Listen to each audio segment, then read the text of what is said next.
On this episode of Gulf Coastal Connections, join me as we explore the profound influence of the Irish on shaping the vibrant tapestry of New Orleans. From the resilient immigrants seeking refuge to the enduring cultural landmarks in the Irish Channel, we'll uncover stories woven into the city's history. Our journey will include visits to iconic spots like the Irish Cultural Museum, Aaron Rose, Molly's at the Market, Finn Mcools, amongst others on this ultimate Irish pub crawl. From the historic Great Famine to the construction of the new Basin Canal, each chapter unfolds a tale of triumph and endurance. So what are we waiting for? Let's go.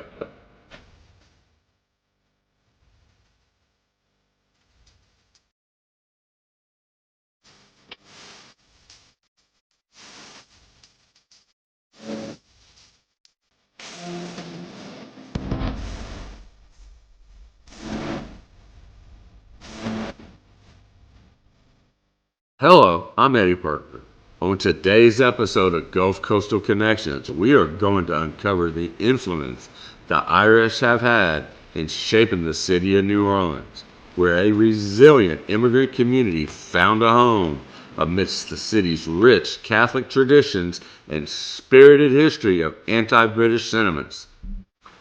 In the late 1700s, Irish immigrants sought refuge from British persecution, weaving their stories into the vibrant tapestry of New Orleans' economic and social fabric. As more and more Irish immigrants were driven out of their homeland by the potato famine, they started arriving in significant numbers between the 1820s and the 1840s. Many of these Irish immigrants, in search of hope and opportunity, took advantage of affordable passage to New Orleans by boarding cotton ships unloading in Liverpool, England. These vessels transformed into carriers of dreams as they filled their hulls with Irish immigrants, paving the way for a new life in the Crescent City. Our first stop is in the French Quarter, where we're going to visit 3 locations that hold a special place in the story of the Irish in New Orleans. The first on the list is the Irish Cultural Museum in New Orleans, the leading depository of Irish American culture in the city. This small museum is dedicated to telling the stories of the Irish immigrants who have helped build the Crescent City. As you step off Conti Street and into their beautiful courtyard, you can see St. Patrick's Coffee House, a combination of a coffee shop and whiskey bar across the way. It was early when I arrived, so I resisted the allure of a hot Irish coffee and opted for a delightful cup of tea in their enchanting courtyard instead. The amiable staff were pleasant enough fellows, and I'm eager to return for a taste of their stronger offerings. This is a must-stop for anyone wandering through the French Quarter. Just down Conti Street from the Irish Cultural Museum and just steps away from Bourbon Street is Aaron Rose, a beloved Irish pub with a welcoming embrace and an unpretentious atmosphere.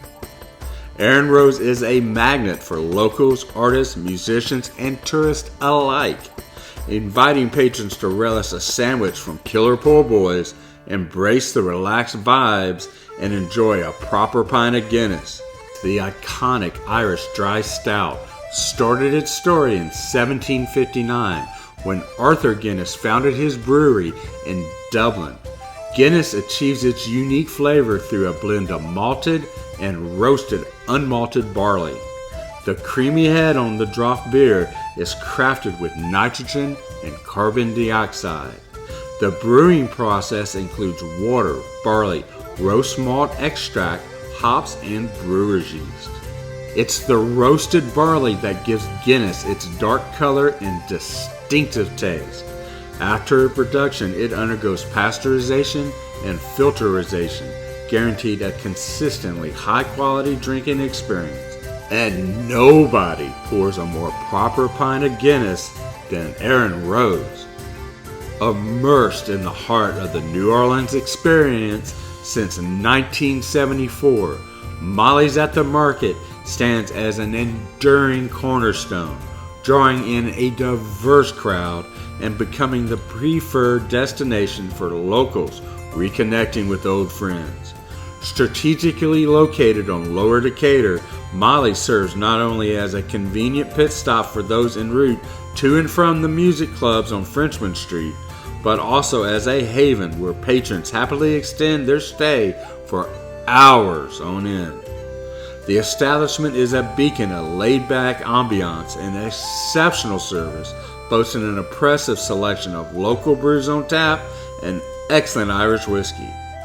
Let's take a closer look at that Irish whiskey, focusing on the well-known Jameson. Jameson's holds the title of the top-selling Irish spirit with over 8 million cases sold in 2019. Now, let's explore the story of John Jameson, a Scottish lawyer turned whiskey pioneer who founded his Dublin distillery in 1780. His son, John Jameson II, took charge in 1806, steering the family business for over 41 years.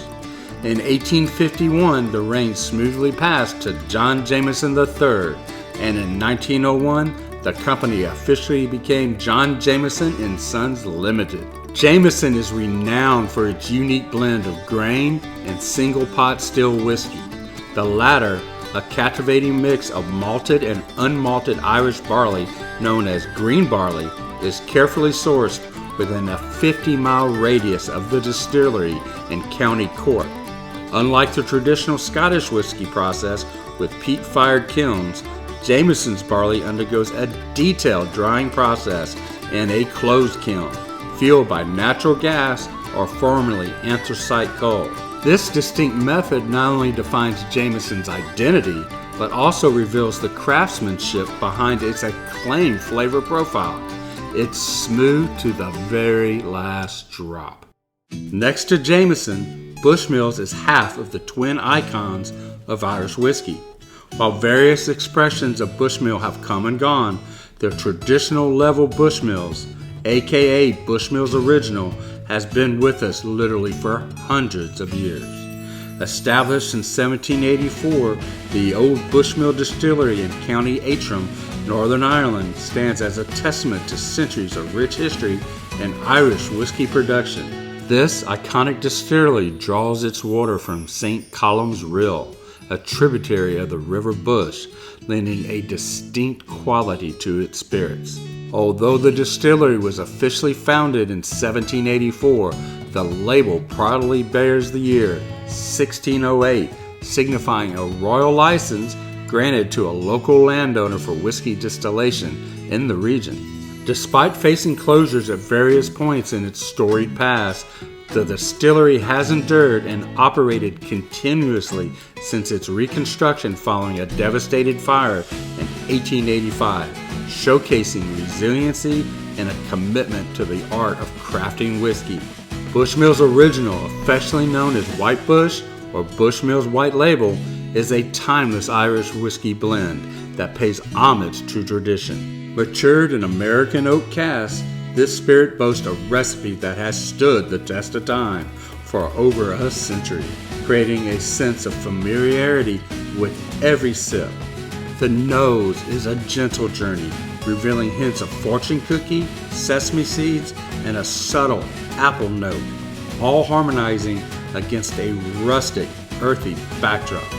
Surprisingly dry for an Irish whiskey, the palate carries a woody edge rimmed with honey rather than drenched in it. The inclusion of pretzel dough notes adds a delightful chewiness, and the finish reinforces this with a cracker biscuit essence infused with gentle spice undertones. Mild yet straightforward, Bushmills Original delivers a classic experience that captures the essence of Irish whiskey craftsmanship. As we bid a fond adieu to Molly's at the Market, we are now off to the Irish Channel. The Irish Channel, a working-class neighborhood with roots dating back to the 19th century, became a hub where Irish immigrants, along with individuals of German, Italian, and African American descent, congregated despite challenging circumstances, creating a community in the face of adversity. The neighborhood's name has obscure origins, with theories suggesting Irish migration patterns or the prevalence of rain in the streets. Either way, the name took hold, and it's still called the Irish Channel till today. In the rich tapestry of New Orleans history, the Irish Channel, once located within the now incorporated Faubourg Lafayette, stretched its boundaries along Chapatula Street and Magazine Street between Felicity and Phillip. A neighborhood steeped in heritage, it underwent a subtle shift in the 1930s when the east boundary was extended to Jackson Street to accommodate the St. Thomas development. Although the once vibrant St. Thomas development faced its demise in the late 1990s, the spirit of the Irish Channel persisted. Today, while much of its original location is officially recognized as part of the Lower Garden District, enthusiasts and residents alike refuse to be deterred by such bureaucratic distinctions. At the very heart of the Irish Channel is Adele Street. During the 1830s, Adele Street became a hub for impoverished Irish immigrants, many of whom worked on digging the new Basin Canal. But we will get to that. Despite being misled about proximity to other Irish enclaves, the Irish found a cultural match in the predominantly Roman Catholic European population of New Orleans. St. Alphonsus Church, completed in 1857, stood as the cornerstone in the vibrant tapestry of the Irish immigrants' community life. Located at 2025 Constant Street, the church was initially established in 1855 by the Redemptionist Fathers to address the spiritual and social needs of Irish Catholic immigrants who settled in the Lafayette City area during the 1840s. The church, part of a sprawling religious complex known as Ecclesiastical Square, included an orphanage, schools, a gymnasium, 3 churches, priest residence, gardens, convents, stables, a laundry, and other vital structures across 5 adjacent city blocks. Over time, as parishes evolved and merged, St. Alphonsus sadly closed its doors in 1979, marking the end of an era that had shaped the religious and cultural landscape of the community for over 100 years. Our next stop isn't Irish, but one of the sandwiches is. Well, sort of. Welcome to Stein's Market and Deli, an enchanting fusion of Jewish and Italian culinary delights, located in the heart of the Irish Channel on Magazine Street. This gastronomic haven boasts a diverse menu featuring both traditional and specialty sandwich crafted with top-tier meats and cheeses. The owner, Dan Stein, contributes to the unique charm of the deli with his Yankee gruffness, while daily specials like the indulgent meatball sub on Sunday and the slow-roasted pork and broccoli rabe sandwich on Thursdays add a delightful touch to this culinary experience. As your eyes dance over this tantalizing Reuben here, let me tell you a story. In this case, it's about corned beef. Now, corned beef is a staple of St. Patrick's Day celebrations, right? Well, perhaps, but not in the way you probably thought. You see, corned beef traces its roots back to a fascinating journey through Irish history. Initially unpopular in Ireland due to the sacred status of cows, the British transformed cattle into a commodity, fueling beef productions and introducing the potato. The Cattle Acts of the 17th century fueled the Irish corned beef industry by prohibiting live cattle export to England. With abundant cattle and affordable high-quality salt, Ireland came to dominate the market. Irish corned beef became a transatlantic trade phenomenon, supplying navies and colonies alike. Paradoxically, while producing the coveted corned beef, the Irish themselves couldn't afford it, relying on salted pork and bacon. The demand for Irish corned beef declined in the 18th century, and the Great Famine further altered Irish dietary patterns. Irish immigrants in the United States, now able to afford meat, turned to corned beef from kosher butchers, creating the iconic dish we associate with St. Patrick's Day today. The unique collaboration between Irish and Jewish communities in America echoes a shared history of oppression, migration, and cultural affinity, evident in folklore and shared neighborhoods. By the way, Stein's makes a killer Reuben. Seriously, you need to come here and try this. Also located within the Irish Channel is Parasol's. Since its inception in 1952, Parasol's bar and restaurant has stood as a cherished jewel in the rich fabric of New Orleans. Louis Passour, the visionary behind the establishment, christened it Parasol's, creating a welcoming sanctuary renowned for its iconic roast beef poor boy, a culinary symbol of the city's essence. Steeped in history as a hub for political and social gatherings, the bar extends a heartfelt invitation to visitors, urging them to immerse themselves in the enduring atmosphere and affable staff. Parasol's exudes a distinctive charm at the heart of the Irish Channel on Constance and 3rd Street, beckoning both locals and tourists to savor the genuine spirit of New Orleans. And as St. Patrick's Day approaches, seize the opportunity to join the jubilant festivities at their annual block party, where music, green beer, and the infectious energy of Irish celebrations come together in a jubilant spectacular. The service here is friendly and quick. I ordered a shot of Redbreast 12-year-old Irish whiskey paired with a pint of Guinness, and in no time at all, my request was fulfilled. Redbreast 12 is a masterpiece. Many would crown it the top dog in our Irish whiskey journey today. Hailing from the renowned Middleton Distillery in Cork, with over a century of tradition, this single pot still gem, notably the 12-year expression, stands out for its exceptional value. Dubbed Christmas whiskey for its aging in fruit sherry cask, Redbreast 12 unfolds a symphony of marzipan, dried fruits, and spices on the palate. Ideal for novices, its smooth texture and delightful finish makes it an inviting introduction to Irish whiskey. This Irish whiskey is a journey for the senses. The nose is a dance of spicy and fruity scents with a backdrop of toasted wood.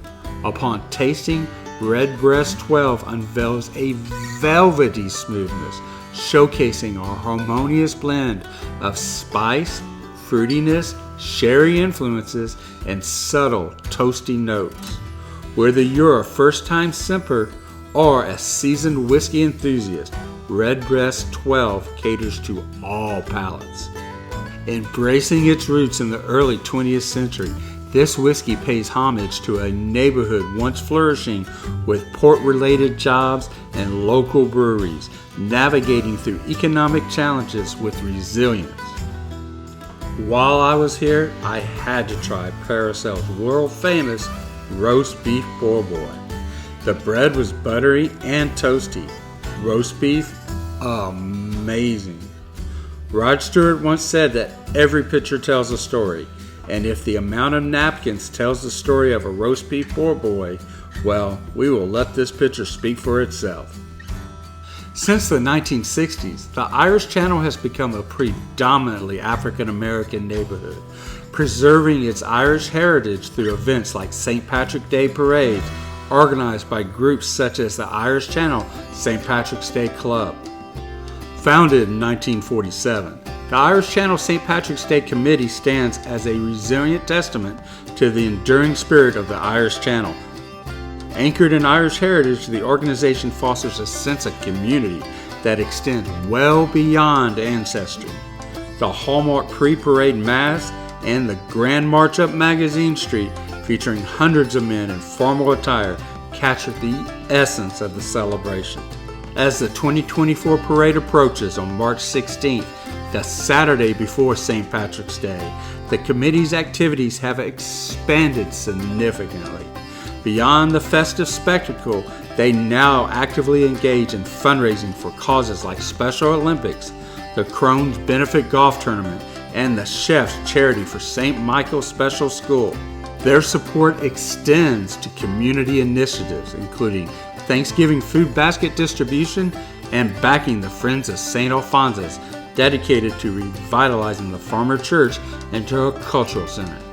In the ambitious tale of the new Basin Canal, crafted by the New Orleans Canal and Banking Company in 1831, A capital investment of $4 million set the stage for a transformative venture. The vision? To carve a shipping canal from Lake Pontchartrain through the challenging swamplands, connecting the burgeoning uptown American sector with the established Carondelet Canal in downtown Creole, New Orleans. Amidst the swamp's perils, yellow fever took a toll on laborers, prompting a shift from Africans held in bondage to Irish immigrant workers. The Irish faced perilous conditions, with numerous lives sacrificed, yet the allure of $1 a day drew more to replace them.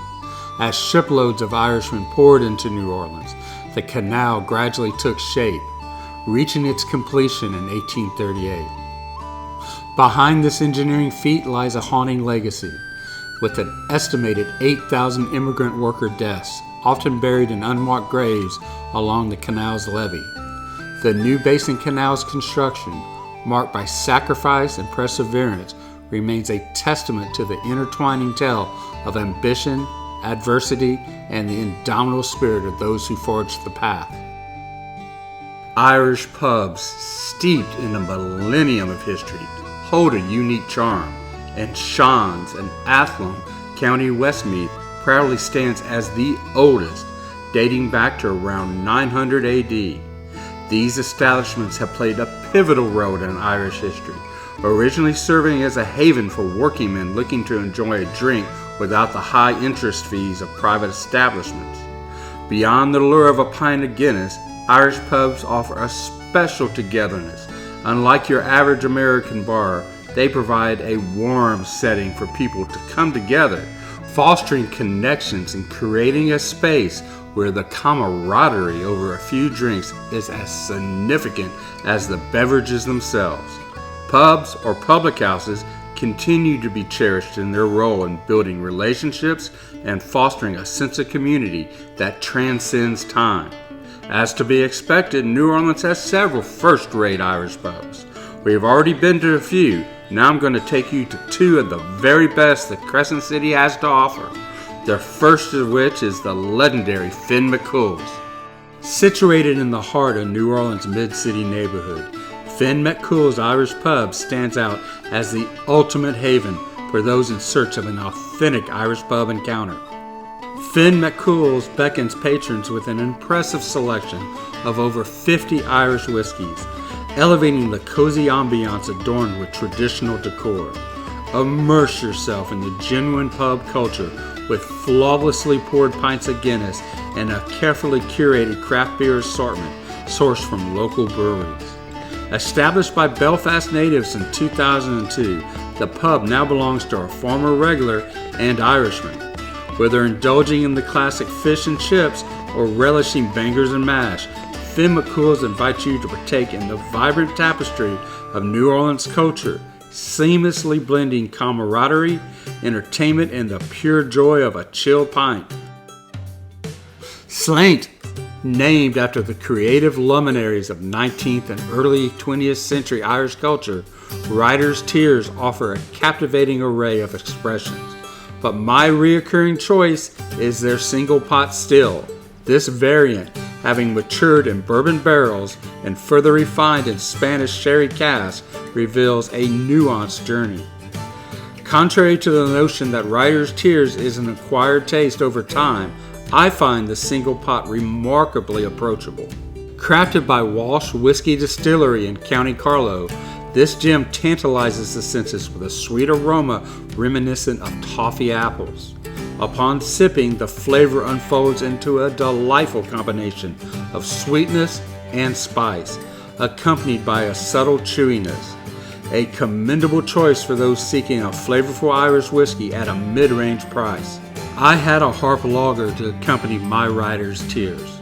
Created as a tribute to the legacy of brewing excellence upheld by the Guinness Brewery, it originates from the Great Northern Brewery in Dundalk, Ireland, and now brewed at the iconic Guinness Brewery in Dublin. It has become a staple in Northern Ireland, with rare appearances in the Republic. Debuting in 1960 as a bottled beer, Harp Lager responded to changing preferences among Irish and British drinkers leaning toward continental lagers. The name Harp aligns with the Brian Boru harp emblem, inspired by the Trinity College harp from the 14th or 15th century. By 1964, Harp Lager had graced drop taps, cementing its popularity. Beyond its refreshing taste, Harp carries a rich heritage intertwined with Ireland's harp symbolism, becoming an iconic presence in the beer world. Pouring a pale straw color with a robust white head, Harp Lager reveals a harmonious blend of biscuity malt and subtle hop bitterness, reminiscent of German Pilsners. The influence of Dr. Hermann Muender, a German brewer employed by Guinness in the 1950s, adds to its refined character, transcending borders and time. This lager stands as a testament to Guinness's brewing legacy and collaborative spirit, marrying the best of different brewing traditions. Each sip of Harp unveils its fantastic journey, making it a standout choice for seasoned beer drinkers and casual beer enthusiasts alike. Here's to the exceptional brew that captivates the essence of craftsmanship and cultural heritage. Cheers! The Great Famine, also referred to as the Great Hunger or Irish Potato Famine, unfolded from 1845 to 1852, leaving a lasting imprint on Ireland's history and society. Termed Droshil in Irish, meaning the bad life or the hard times, this devastating period witnessed the death of roughly 1 million people and prompted over 1 million others to flee, causing a 20 to 25% decline in Ireland's population from 1841 to 1871. The journey across the Atlantic was perilous, with coffin ships, overcrowded, disease-ridden vessels earning their name to a high mortality rate. These ships, infamous for providing minimum food, water, and living space, were the cheapest means of crossing the Atlantic, yet often resulted in death rates of around 30%. Lafayette Cemetery No. 1, bordered by Washington Avenue, Prytania, Coliseum, and 6th Streets, stand as a poignant testimony to history. This compact yet significant space witnessed the solemnity of large mass graves during the devastating yellow fever epidemics, particularly impacting the Irish immigrant communities in the tumultuous decades of the 1830s and 1840s. The 1853 yellow fever epidemic in New Orleans further compounded the tragedy, claiming over 9,000 lives, with a significant portion being recent Irish immigrants vulnerable to the disease and their challenging living conditions. This is the second of the Irish pubs in New Orleans that you just must visit when you're in town. Located in Mid-City, the Holy Ground Irish Pub is celebrated for its unique offerings. The atmosphere adopts a laid-back charm, enticing patrons to explore a diverse selection of over 30 high-end whiskeys and bourbons. The one that we are selecting is Tullamore Dew Irish Whiskey.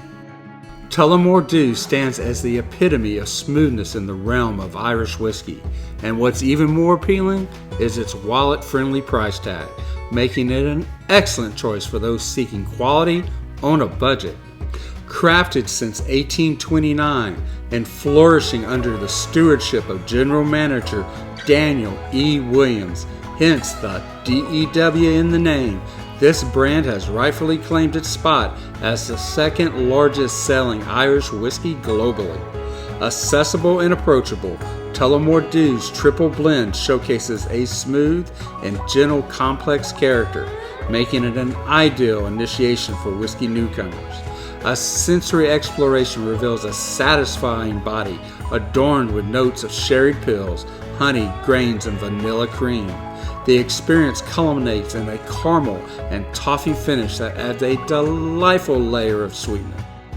Crafted at the Tullamore Distillery in County Offaly in the Republic of Ireland, the nose is a symphony of oak, vanilla, and apple notes. It has a remarkable smooth finish with a sweet, fruity, and spicy palate. Tullamore takes the crown as the go-to Irish whiskey for those who appreciate sipping it straight. Its smooth, sweet profile and absence of a harsh finish make it a delightful companion for both seasoned enthusiasts and those embarking on their whiskey journey. Cheers to a whiskey that effortlessly marries quality and affordability. The first St. Patrick's Day celebration in New Orleans was held in the year 1809.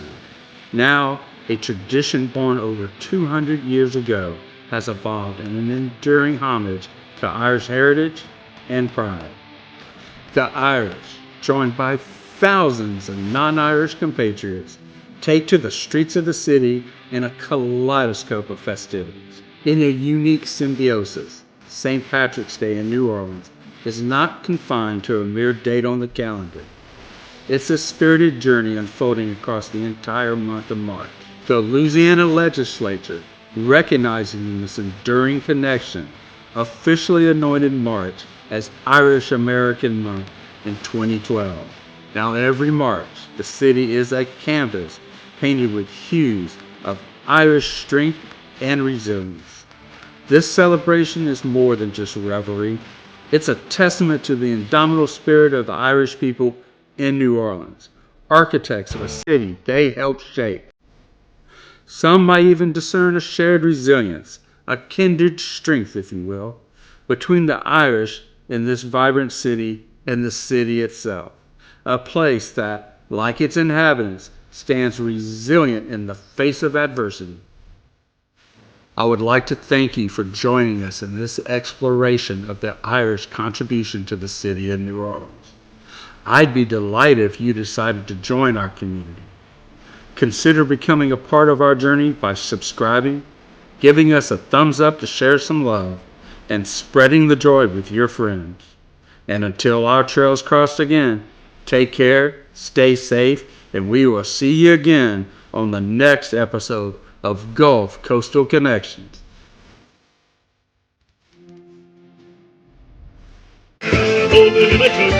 I gave him such a beating as he kicked his daddy broke. He hauled with your mother and get away to try. He swore he'd never write again, no Irish need apply. Well, he made a big apology, I bid him then goodbye, saying next time you want a beating, just write no Irish need apply. Some think it's a misfortune to be christened tattered Dan. To me it is an honor to be born an Irish man.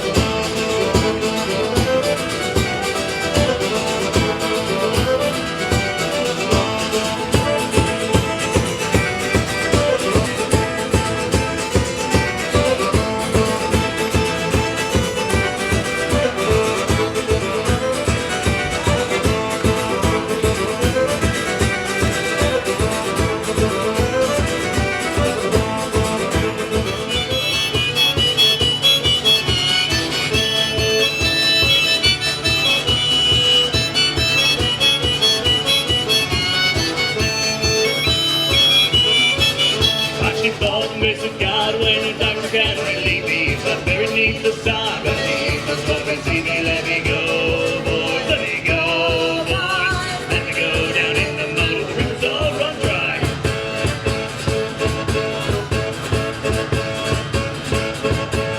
This land was always ours, was the proud land of our fathers. It belongs to us and them, not to them.